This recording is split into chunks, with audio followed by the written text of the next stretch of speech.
Hi guys, it's been forever since we've posted on our YouTube channel, but I thought that I should use this opportunity during COVID-19 lockdown to revive the channel. After all, everyone is taking advantage of online platforms, whether it be TikTok, whether it be YouTube, everyone's starting up a channel, everyone's cooking for us online, everyone is giving us tips for how we can cope during COVID-19. Everyone is doing their thing online. So we figured, why not? Let's take this opportunity to do the same thing. But this time around, despite the fact that, as you can see, we still have our passion for comics. By the way, that's what the cover for Sergeant South Africa looks like just behind my head. That's Ntate Molefe issue 1. And there's Stan Lee overlooking all of the work that we're doing here in our study in our new home. And then, of course, that is the very first page of Ntate Molefe that was ever published in the Daily Sun. Just above that, that was the first comic strip that was published of Ntate Molefe. But enough of that, because today's conversation is a little more serious. It's not really comic related, because one of the other things, apart from having a serious passion for comics, the other thing that I do is that I'm a talk show host on 702, which is by far South Africa's largest talk radio platform. And the one thing that's very disturbing and very difficult is that, of course, there's a lot of information going around about COVID-19, about this new strain of coronavirus. And rightly so, a lot of us are worried. People are worried about their own health. People are worried about when is there going to be a cure? When is there going to be a vaccine? When are we going to be able to return back to a normal state of being where we can live our lives the way we used to and accustomed to? The sad news is all the experts that I've spoken to thus far are telling us the exact same thing, that life will never be the same again. And I think it's something that we just need to accept, and it's something that we need to learn to appreciate and live with going forward. End of story. I think that we'll probably have to get used to the idea of walking around with masks. We'll probably have to get used to the idea of people not hugging and shaking hands and interacting as closely as we used to. We probably have to get used to the idea of kids going to school, under very sanitary conditions, for lack of a better term. That you're going to be nervous every single time you hear someone clearing their throat or coughing or doing anything like that in your presence. I think that's something that we just have to get used to. A lot of us are going to get used to the idea of working from home anyway. A lot of the businesses and the institutions that you are working for are, in all likelihood, going to close the office door and tell people to work from home if you have a decent internet connection, if you're able to produce the amount of work that you need to. Even schooling is going to change to a large extent. A lot more people will probably opt for homeschooling. Not the easiest thing to do, by the way, telling you as someone with 3 young children myself. But, and this is the big but, in searching for that solution and hoping that something happens that changes everything around in terms of COVID-19, this is my honest appeal. When looking for information around COVID-19 and what is happening globally, please go to trusted sources and stop believing the BS that is going around on the internet. And I'm saying this from the perspective that right now, as far as I know, there is all kinds of chatter on social media, whether it be Twitter or whatever. Pick your poison. There's all kinds of chatter going on about some traditional, natural, organic medicine that originates from Madagascar. That's all great and well. And if it proves to be an effective cure, that's wonderful. If it proves to help you be immune to COVID-19, that is wonderful as well. The issue, though, is it's untested. And there's this narrative developing that, no, we should give it to people and see what happens. That's not how the real world works. Even if Hollywood is where you take your cue from, what you will know is that generally, if there is a cure, if there's a new drug, if there's a new illness and they need to discover a drug to deal with it, first a bunch of rats will be sacrificed, then probably chimpanzees and rhesus monkeys and in other words, creatures that are closely related to us. They'll have to give up their lives first because they'll be pumped full of this particular disease or illness. And then after that, medication will be tested on them. And then a lot of them will die. Probably 99% of them will die until one day one of them turns out to be okay in its little cage. And then they'll test it again and again. And until such time that they find a decent result where it seems that the vast majority of these chimpanzees and rhesus monkeys and rats and mice that they've injected with this particular drug seem to be healing, then they will then go on to human trials. And then you'll fill out forms, you'll get paid a bunch of money, you'll be hidden in some secret lab, and they'll keep on testing these particular drugs on people. And then 6 months down the line, a year down the line, 2 years down the line, then someone will say, wow, I have found the magic formula, and we can either immunize people against said disease, or yeah, this is the cure. And then, yes, the big pharmaceutical companies that make billions of rands can then swoop in and provide us with these drugs. But up until such time, that is not going to be the case. So there's all kinds of conspiracy theories going around, all the way from whether someone designed this in a lab in China, whether it was designed in a lab in rural USA, or by the CIA, or goodness knows whoever else. I couldn't care less what those conspiracy theories state at this point in time. Ultimately, what we need to be careful of and what we need to be thinking of is the real impact that coronavirus has on everyone's life on a day-to-day basis. The fact of the matter is, I'm making this video from South Africa, and I'm quite comfortable where I am. I'm surrounded by my comic books. I have a decent internet connection, hence why I can upload this nice video of my commentary. And I can do comic books in my free time.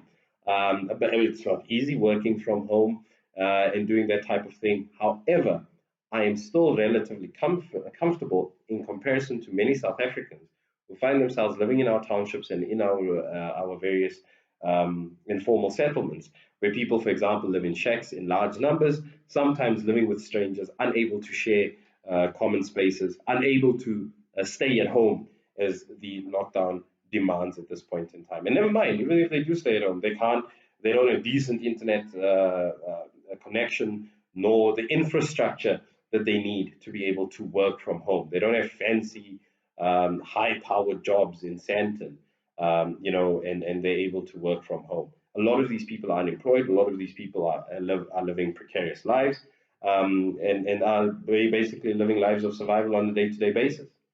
And they're the ones that are most impacted by this. Apart from that, the vast majority of kids in this country do not have access to online learning. It's just a blatant fact. So there's a high probability that not only is a huge portion of this academic year going to waste for them, but that the entire academic year could go to waste for them. Those are the people who I am actually really worried about.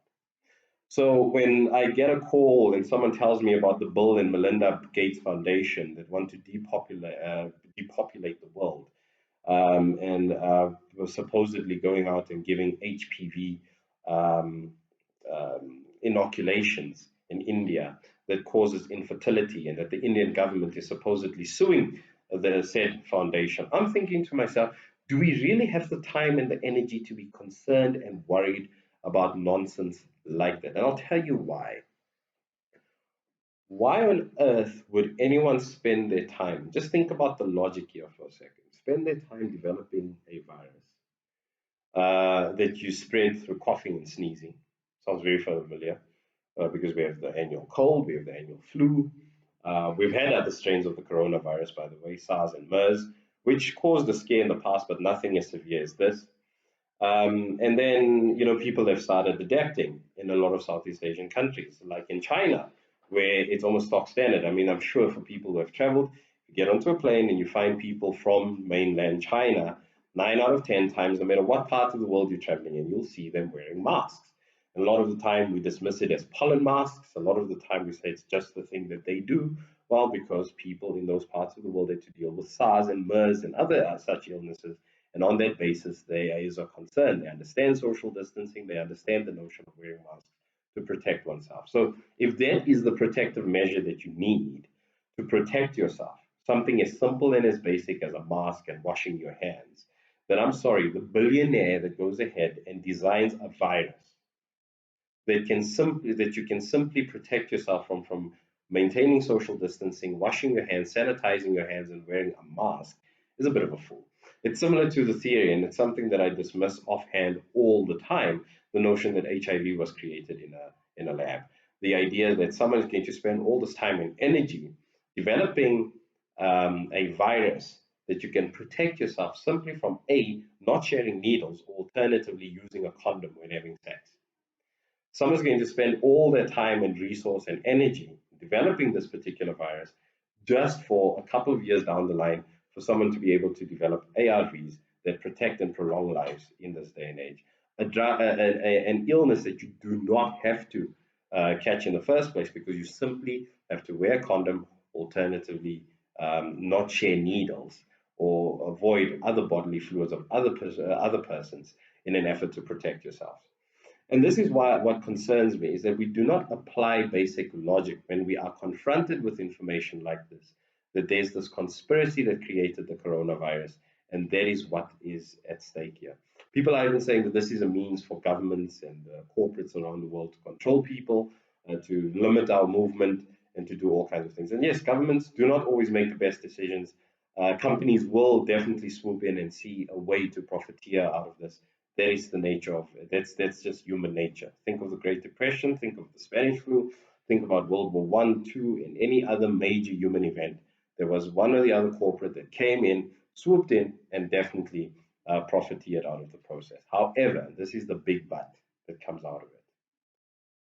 For me, that is irrelevant. What we should be focusing on is protecting ourselves and making sure that A, we remain COVID-19 free as far as possible. B, that we do not pass it on to people who are actually, who could find themselves in trouble. At this moment that I'm making this video, more than 11,000 people there are more than 11,000 cases of COVID-19 in the country. Obviously, 4,000 plus people have recovered from this. However, it's clearly a case of the virus or the spread of the virus increasing exponentially and very quickly at that. And that there's a lot of vulnerable people that can find themselves in trouble. So instead of us expending time and energy in trying to find the boogeyman and the spooky man that supposedly exists that's trying to profiteer out of this, we need to band together and find a way to adjust and to change our society in such a way that we can adjust to this new way of living that we're going to have in future. I hope that is what we focus on, rather than spreading panic, funny conspiracy theories.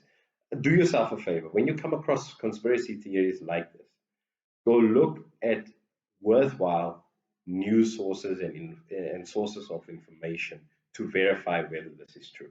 Just yesterday, when I heard this thing about the Bill and Melinda Gates Foundation, is one example about how they supposedly responsible for this mass problem of infertility in India through the HPV inoculation or vaccine. Another listener called in and gave me a reference to Snopes, which is a trusted source of information because they regularly debunk a lot of the BS that you see going around on the internet. And it turns out that it's a complete and utter fabrication and a complete and utter lie, ultimately. So let us take a step back. Let's take things a little easier than what we are at the moment. Let's find new and interesting hobbies and things to do. Let us read as much information, trusted information on COVID-19 to protect ourselves. And don't spend your time chasing the boogeyman and, quite frankly, just wasting your time rather than focusing on what is important. How do you adapt to an ever-changing world that will never be the same again? How do you keep yourself safe from COVID-19? How do you keep your loved ones safe from COVID-19?